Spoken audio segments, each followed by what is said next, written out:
a group of experts and interested parties who are going to talk about, I think, really the first step in this, in delivering better healthcare for where you practice, where I practice, and that is sort of the hiring, onboarding, and training of APPs.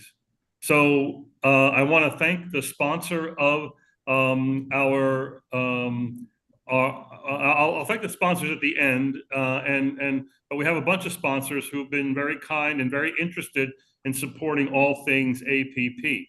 We're going to begin by having our faculty tonight introduce themselves. Cayla, why don't you start? I'm Cayla Alexander. I'm a nurse practitioner in rheumatology, and I work with Dr. Philip Mease at Seattle Rheumatology Associates. And Corey.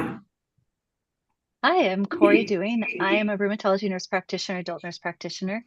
I work at the University of Washington clinically, but I also teach in the School of Nursing here at the UW. Excellent. Dr. Mease. Hi, Jack. Thanks for having us. My name is Philip Mease. I'm a rheumatologist based in Seattle. I work at Seattle Rheumatology Associates, but I'm also involved at a national and international level in research, education, particularly in the PSA and spondyloarthritis arena, but also now increasingly in CAR T-cell arena in treating lupus patients, for example.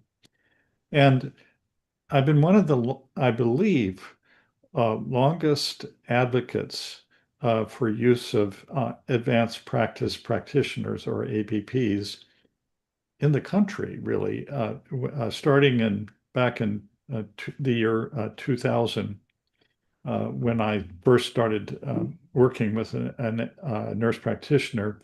And now I work with a trio, two nurse practitioners and one physician assistant. So we are a quartet for in the care of our large rheumatology patient panel. So I'm delighted that Jack is embracing and encouraging and supportive of this movement, which I think is going to be really important for delivery of rheumatology care in the future. So I think that's a great beginning, because I want to start right there, actually. How did we all come together?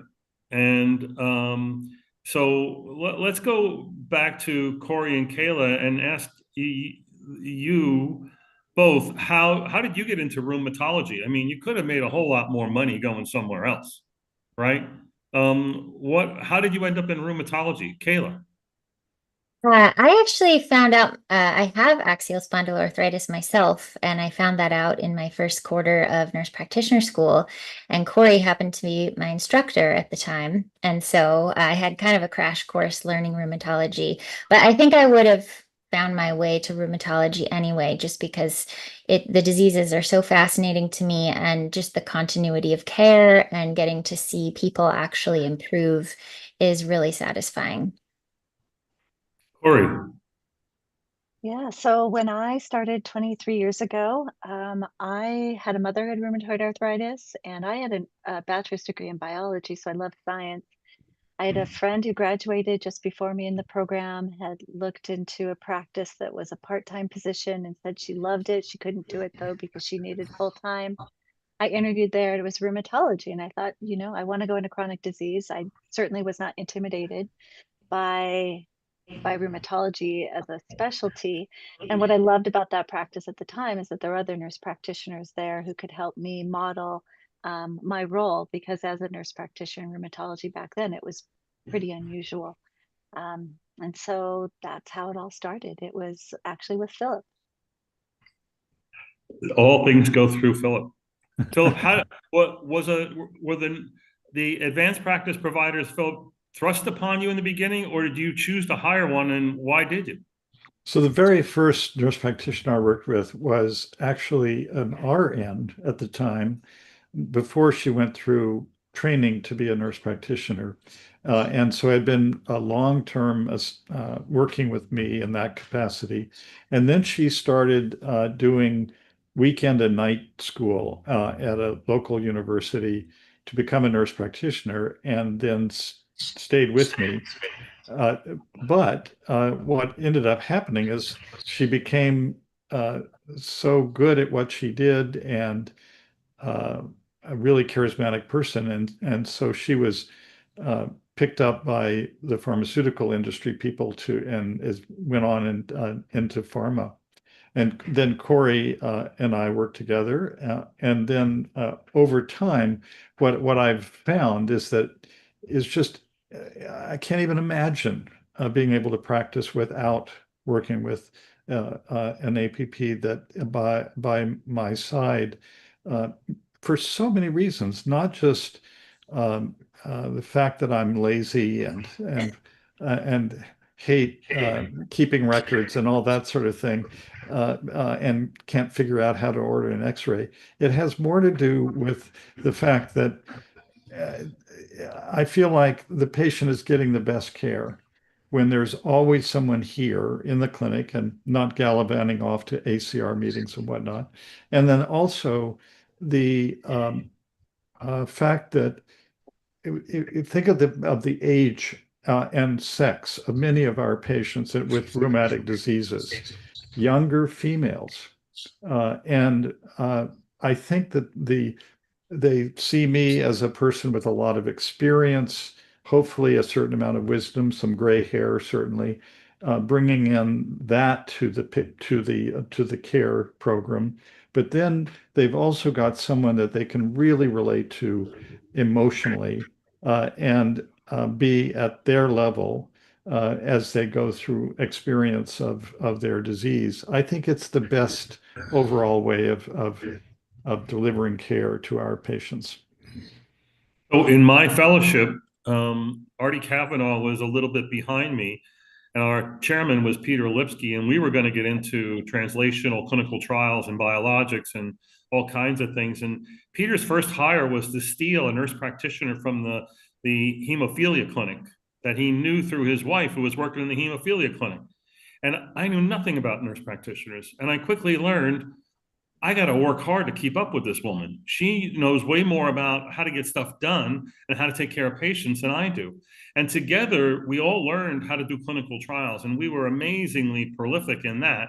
But in addition to that, we were learning rheumatology at the same time.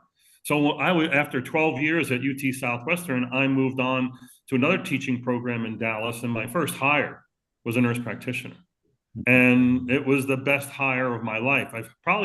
In my career, I probably worked with about 4 or 5, and every time it's been a home run, meaning they just make everything better. They make me better. They make the patients happier. They're glue for the clinic. It's just been such a great delight. And this is our motivation, both Dr. Mease and I and Corey and Cayla, to be out here talking about APPs, what we can do together, how care can only be better when we have, I think, a full contingent of people who really, really care.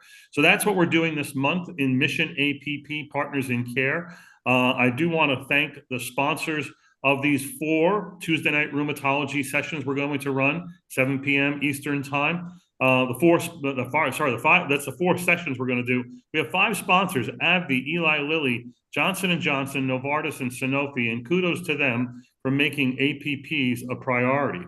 So tonight we're going to talk about hiring, onboarding and training, sort of like the first step that you need to consider. A lot of this stuff I didn't know, and we're going to have discussions based on a survey that I did and RheumNow did yesterday, a one-time survey. We got 91 responses, almost 80% rheums and 20% APPs. And there are differences in how these are going to be answered between rheums and APPs, but you can imagine that.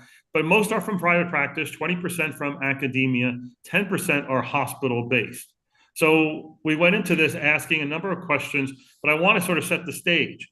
Recent stats from the Bureau of Labor show that NPs and PAs are in the top 10 of the fastest growing occupations in the next 10 years, going up to 30-34. They expect a 40% growth in NPs and 20% in PAs.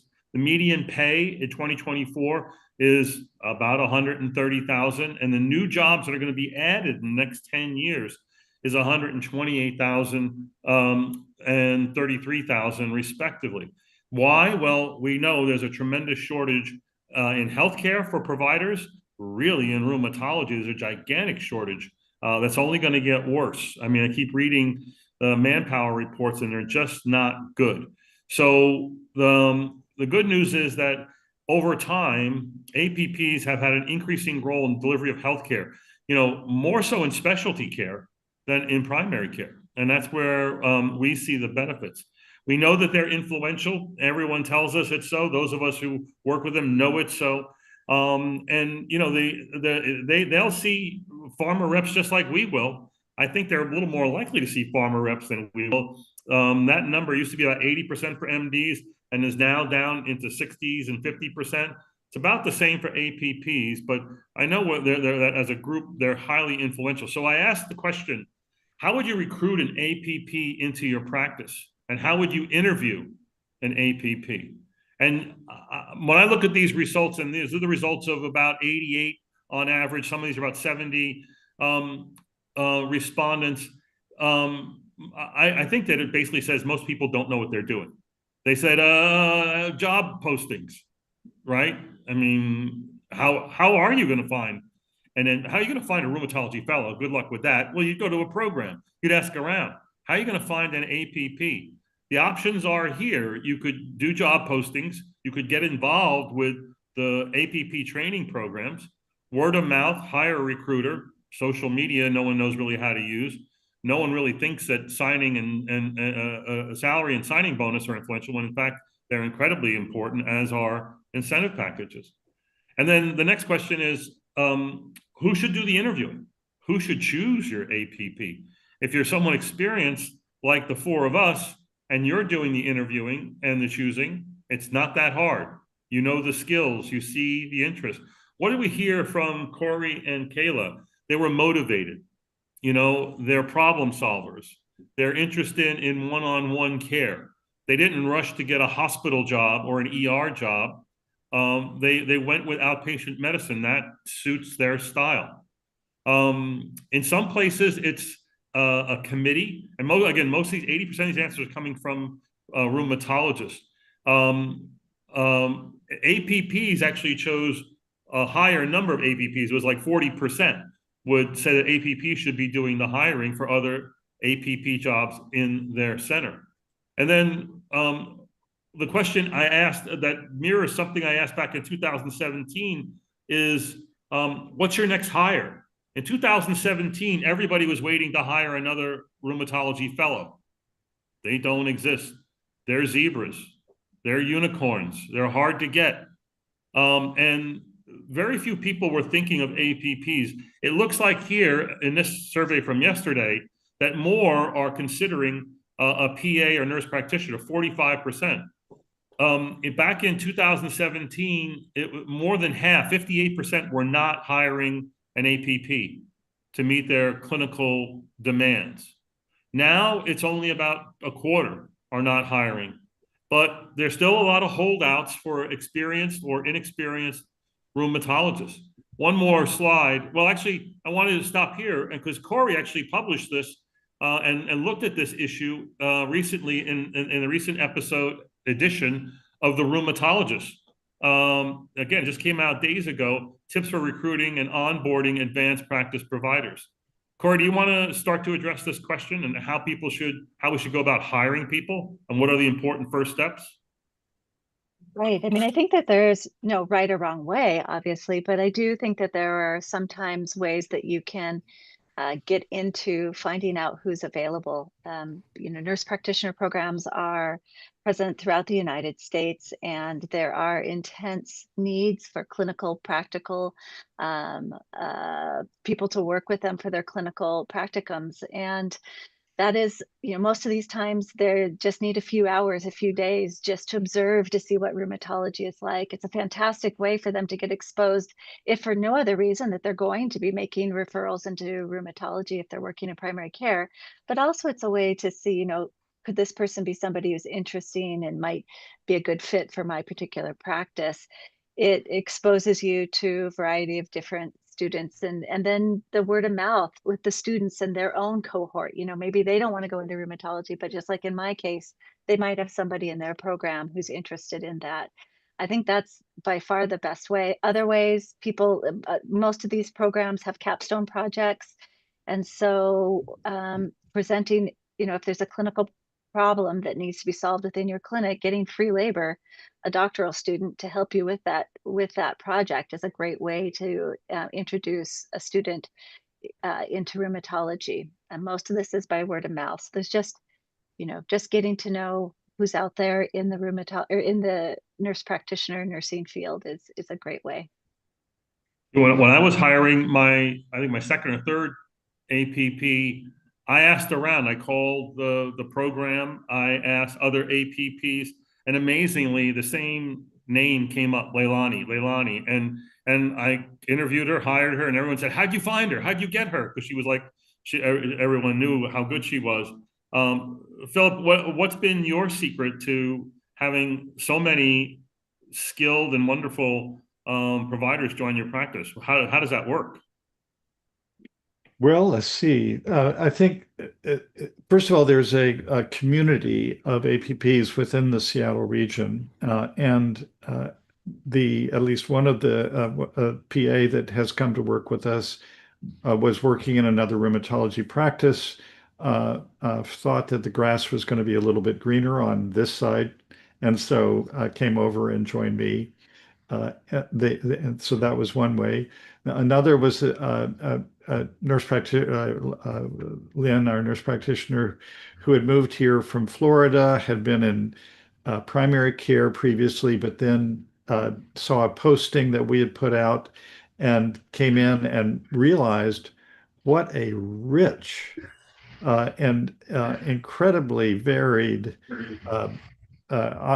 experience it was to work in rheumatology with our immunologic diseases and the various protein ways that of symptom and sign manifestation.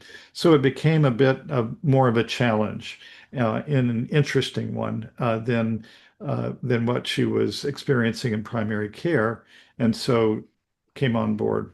And then Cayla was actually introduced to us by Corey, who we're very grateful to for having made that introduction.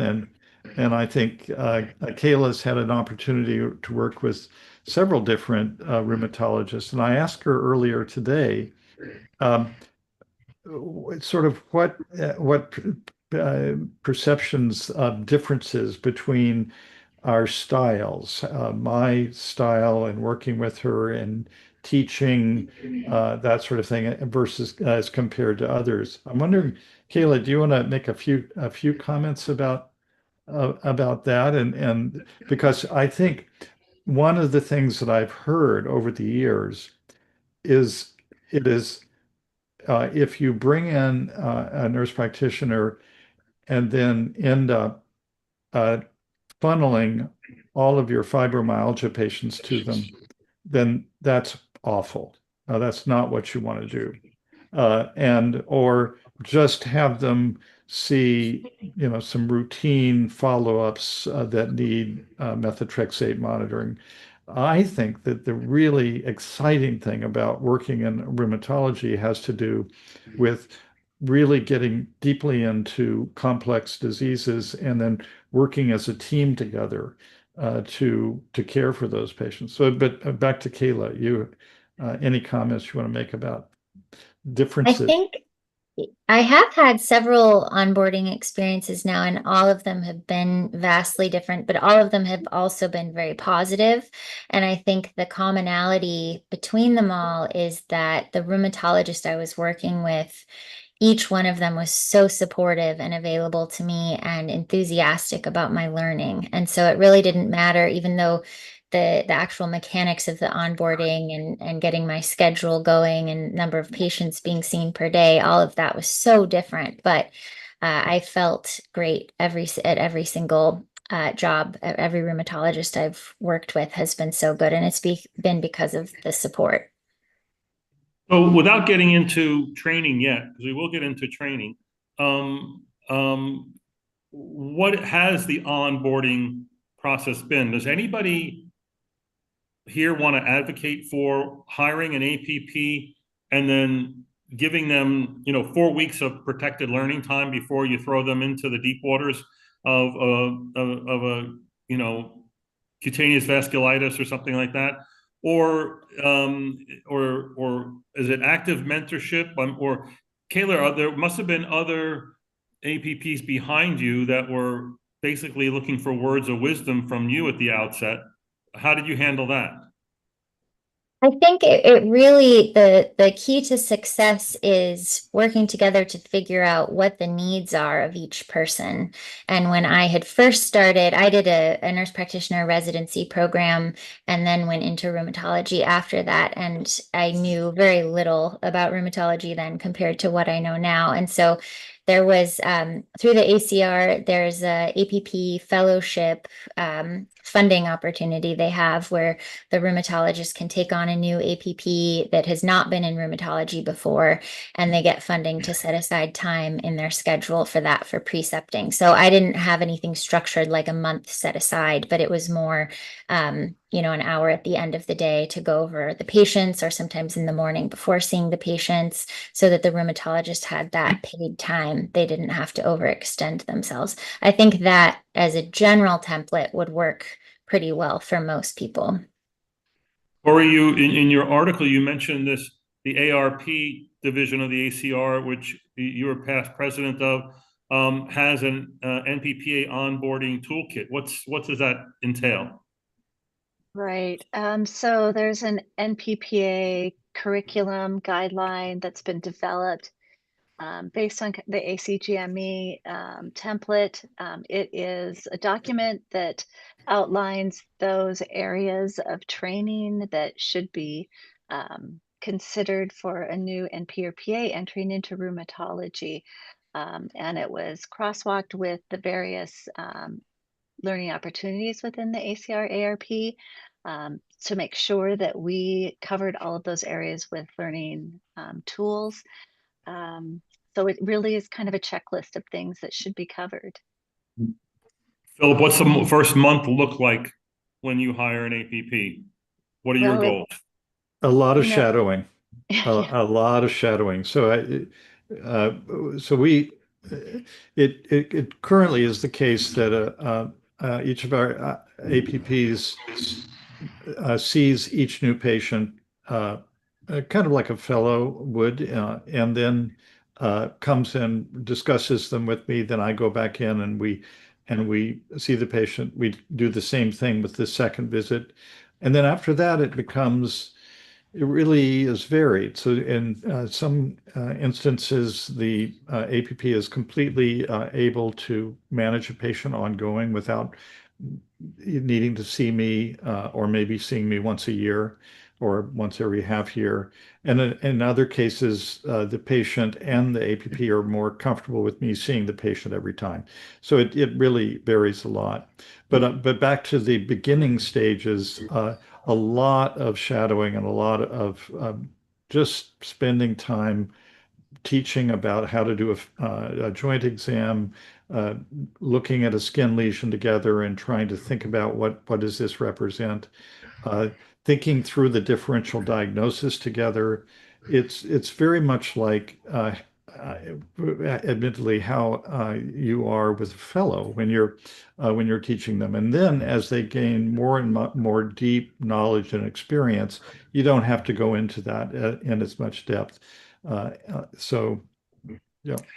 So the other, I'll add to that by saying they need to know the standards of care. They don't need knowledge. They can get the knowledge. They're going to get the knowledge, but they need to know the thinking, how you discern this from that. When you start thinking outside the box, when things are not classic, what are the, that kind of things. Just some numbers on who employs and how many are employed. In 2017, a survey of 218 rheumatologists mostly said that, again, 48% were not employing an NP or PA. Well, I recently did that just yesterday, and you can see the numbers here. the numbers that have employed no is down to 26%. So there's been a slow increase in the numbers who are employed, and it's not just one. It's sort of evenly split between one APP, 4 or more APPs, 2 or 3 APPs. That's pretty interesting. And when I asked the audience how many APPs are working in the United States, no one really knows this number. I can tell you at Room Now, our registration list is about 1,000. I know for certain it's over 1,300. I believe the number is probably 2,000, but I think nobody really knows. Any of you have any crystal ball here as to how many are out there? Nah, nobody does. Yeah. Okay, so who do you prefer to work with? Again, in 2017, it was 65% wanted a young rheumatologist, and only 31% were waiting for an APP. I did a survey in 2025, that's the one yesterday. Who are you most likely to hire next? It's split. And people are looking at APPs as much as they're looking at fellows. But when you ask them, pedal to the metal here, when you're thinking about rheumatology manpower, who's going to do that? Most people still think it's by a hair actually, going to be training more rooms. And the good news is rheumatology training programs are up 28%. Rheumatology positions and applications are up 52 to 58%. And that's all good, well, and fine. But we're going to get into training. Back in 2017, 70% were trained, according to the rheumatologists, receiving on-the-job training. In 2025, a survey I did, I think, about 11 months ago, you can see that the number is about 60+% are still getting on-the-job training, right? And then when I asked the next question, how should they be trained? It should be coursework, mentors, and on the job. Corey, do you want to comment on this? Well, I would agree. I think that there's become much better opportunities for learning for APPs.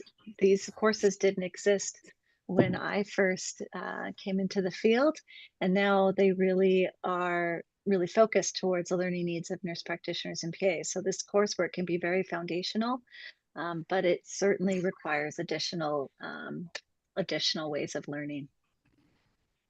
So Cayla mentioned that she did a residency. There are fellowships out there in Connecticut and in North Carolina, but then there's all this coursework that you can do. The ACR has got a modular approach called the Advanced Rheumatology course that you can sign up for. The RAP website, rap.org, has a really good number of modules covering the expansive rheumatologists called into their Step Into Room program that you have access to if you're a RAP member. And then there's another ACR online curriculum for residents that might work for APPs as well. And APPs can get certified in musculoskeletal ultrasound, which can be a valuable way of learning and becoming excellent at rheumatology. Cayla, what's your recommendation as far as training? I did all of those things that you have listed there. I also did the board review certification course for rheumatology fellows, which I felt was very good. It was so structured, every disease state. And the ones that you have listed, I definitely used as well, but I think more for reference, like picking out different topics. But yeah, I got all the rheumatology textbooks. I read every one of them, I think, that was available to me the first year, and went to conferences, and it was definitely a commitment that whole first year, but all of those are very good. I think if you had access to the ACR course and the RAP courses, and you engage them based on the patient you saw today, that's a tremendous way to learn. As opposed to trying to learn all of rheumatology, like you're studying for the boards, that's not the best way to learn. Philip, what were you going to say?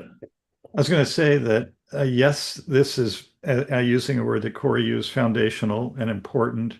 But so many of our patients don't fit into a textbook. We use that phrase a lot. And the many undifferentiated states and subtle differences in the way patients articulate their symptoms.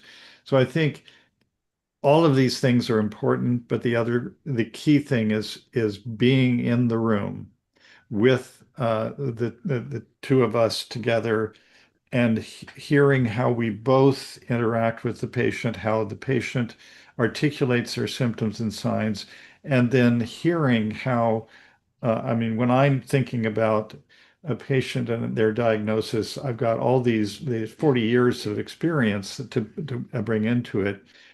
What Cayla is doing is tapping into that. She can see the thought process that I go through, and I think that there's nothing quite as important as that, having that time to see the thought process that an experienced rheumatologist goes through. Yeah. So this is a little out of place, but you know, independence is a big thing in the advanced practice world. Rheumatologists in 2017 said that only 9% of their APPs are independent. That's changed over time. Now it's up to about 26%. I'm sorry, it's only 17%, but it's a doubling. But most people that are practicing are mostly independent, with background support from the MD, but a minority are being co-managed. And then it's also reflected here. A new patient consult comes in. How comfortable are you with letting the advanced practice provider see that patient? It's either a very common or common practice. That's 58% of the audience that responded here thought that that's the way. 25% said never, meaning they're doing what Philip was talking about. They're going to use the APP to see OA, boring follow-ups, fibromyalgia, gout that hasn't had a flare in 23 years. You know, that person is leaving your practice. You know, you spend a lot of time, money, effort, and interest in training that person, and they're going to leave your practice unless you help them to be an independent practitioner just like you. And the last question had to do with salary. We asked people, what's the starting salary? I don't think most people know this. I remember hiring APPs back in the 90s and thinking, my God, we're paying them $65,000 a year. You know, like it was, you know, giving away the bank or something. Well, it's gone up quite a bit, and as has your salary, as has everybody's salary. But you can see that most of our respondents didn't know the right answer. And this is the starting salary for a new hire, an inexperienced person out of school, maybe have some background, but a new hire. And if you look at it across the board, you know, I'll show you some data on this and get some comment. Just looking at the, again, Bureau of Labor Statistics, new physician hires 239,000, PAs 130, nurse practitioners 126. And then this is data from Medscape. On the left, nurse practitioner data, on the right, physician assistant data. And that's where the right answer comes out to be around $130,000 as the first starting salary. You know, a nurse practitioner I hired back in 2017 was making 120. That same person now is making over 150. You know, a new person hired today would be still higher, probably 130, 135. The hourly rate full-time, according to Medscape, was $92 an hour. Part-time was $86 an hour. Who wants to jump in? And Corey, maybe you should make the definitive comment here on salaries and where they're going. I mean, I think this is a really hard question to answer because it varies so dramatically in different parts of the states or different parts of the country. So I believe if you look at the data, the West Coast has the highest salaries. And of course, right. So it's hard to just look at one number for our entire US. And I wanted to throw down a number just to put a stone in your shoe and let you walk around on it for a while as you consider the next NP or PA that you're going to hire. Cayla, would you be surprised to know that while most APPs have said that they're probably underpaid, the salary wasn't the main reason they took the job? That's not surprising, no. Yeah, I was surprised at that. I would think that, you know, that it would be the number one reason, but it was often like the number three reason, you know, and they want it, and most APPs want their salary to be competitive, right? And then it depends on the other incentives. You get to work with Dr. Mease. You get to do research, you know, you get to go to a meeting, you know, and maybe there's other things that are part of the package. Philip, I would say for students, the number one thing that they're looking for when they're graduating is support and a practice that will help them grow and learn, and they're not going to be left out in the cold. So if you're presenting that to your student, to a new graduate, that's what's going to draw them in.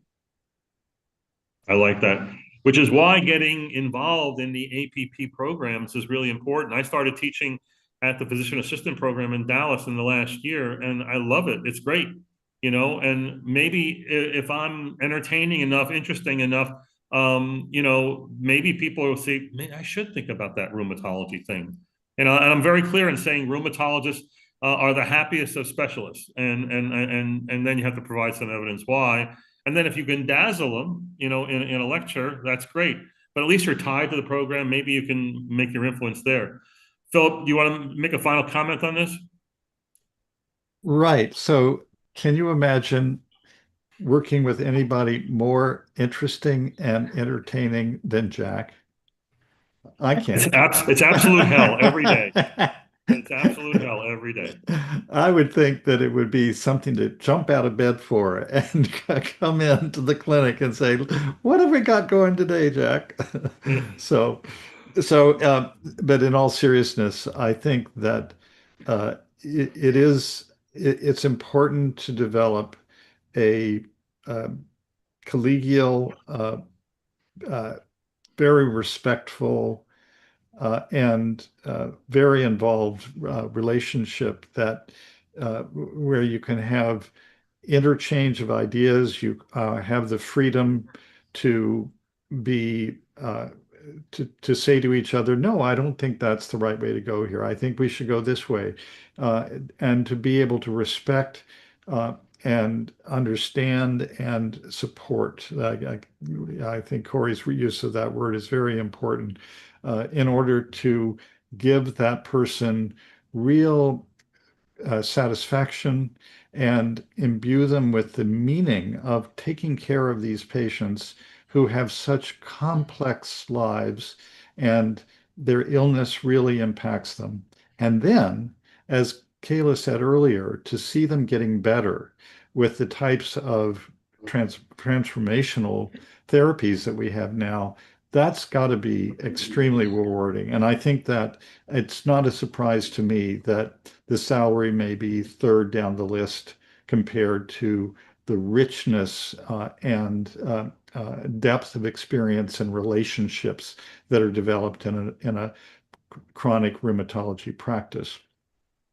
You know, we have a few comments. John Tesser, our friend from Arizona, who has worked with you know, Paul Cadron as well, who's gone into retirement. But John and Paul and their group, they currently employ 50 advanced practice clinicians. 50. That's amazing. And kudos to them for taking that on. And they clearly have a lot of experience in this. Christian DeQuette asked a question: at what point is it appropriate for an APP to see new patients? And is it the same across the board? My answer to that would be, you're going to know just like you would know in training a fellow. You know, I worry about brand new fellows seeing new consults, and I want to supervise them all the time. But you know, you see competency, and you cut them loose. I mean, if I have, you know, a truly a leukocytoclastic vasculitis patient in room 2, and a fibromyalgia patient in room 1, the nurse practitioner is going into room 2. And I'm going to do, and if it's a new patient, you know, we split them right down the middle because they can see them just as well as I can. And until you believe that and witness that, it's going to be a little bit of a question in the mind of many, as Christian indicates.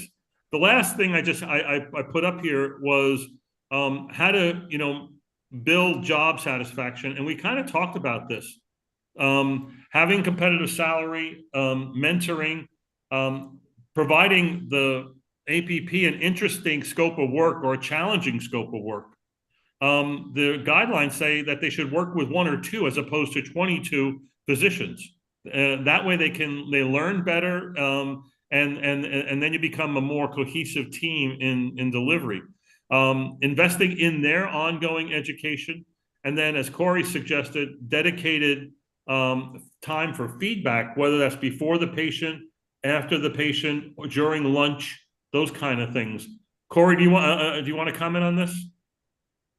Yeah, I would say that I think one of the best things that I've found in my years of practice is having a dedicated time, whether it's, Friday at lunch to go over cases that came up through the week. That's certainly very important. It just makes for a great way for you to come back to patients and say, well, I'll be speaking with so-and-so on Friday. That's a good question that I want to ask, or, something along those lines. It's a great support. But I think another thing that's really important that is really under utilized is the mentoring, and how important mentoring has been for helping to keep NPs and PAs in their jobs. Mentoring can be with their physician colleagues, but I also think it's really, really important for especially new NPs, PAs in rheumatology, to find another NP or PA to help them develop their practice style, to help them answer questions that come up, to provide that mentoring. And that might be hard to find if you're a provider if you're the only NP or PA in your practice. So making sure that you connect them with others, whether it's through the national organizations, or, in the case of Cayla and myself, we've stayed in touch throughout the years, and I've provided some mentoring for her as well. So making sure that you promote that as a very important aspect, I think, is key. Jack, could Cayla, I just to add one little thing to that is that if you have a practice where you're doing clinical research, if you have a practice out of which you're also producing academically by co-authoring articles, if you're in a practice where you're able to go and teach, give webinars, that sort of thing, getting the APP to be involved with that in conjunction with your doing that is, I think, very rewarding from a variety of points of view. It is a way of varying the practice so that you're not just only seeing patients, but you're also teaching. You're also doing clinical research. I think that increases the interest level when the nurse practitioner goes to the ACR meeting, for example, and sees some of their own research being presented. This is all added benefits. so authorship is a really nice carrot for anyone in medicine. And then it's another way of supplementing income. It's extra income when the APP is either the blinded examiner, is a co-investigator, is the lead investigator, is doing the ultrasound, whatever, and you're going to get paid kind of 100% of what you should get paid, as opposed to something discounted by insurance, and that goes to the APP. And that's basically part of I think it's part of the incentive package. I was going to say, Cayla, you work in a situation where you have other APs as a big support. I think that's a really important, because one, it's not just you complaining about Dr. Mease not buying good coffee, which he's known to not do, sometimes. But now you got three of you saying, we're not coming in unless you buy better coffee. You want to comment on working with other APPs as a job satisfaction? Yeah, I think that's been huge, actually. I really can't overstate that, because at my previous job, I was the only nurse practitioner, the only APP with two rheumatologists. And so coming in here, the two of them have been with Dr. Mease for decades, and they really are like my older sisters, and I can go to them with anything. And as much as Dr. Mease is available to me all the time whenever I need anything, they are as well. So their experience combined is invaluable. Yeah. John Tesser has used an important word. Collegiality is basically the standard operating procedure when you have partnered care practices. And he says with the APCs, they see all the new patients and they present them to John or another attending, just as a fellow would, and then they manage them. And sometimes they don't even need to present them, I would imagine. So anyway, I think this has been really a very good session. I want to thank again our sponsors for supporting this.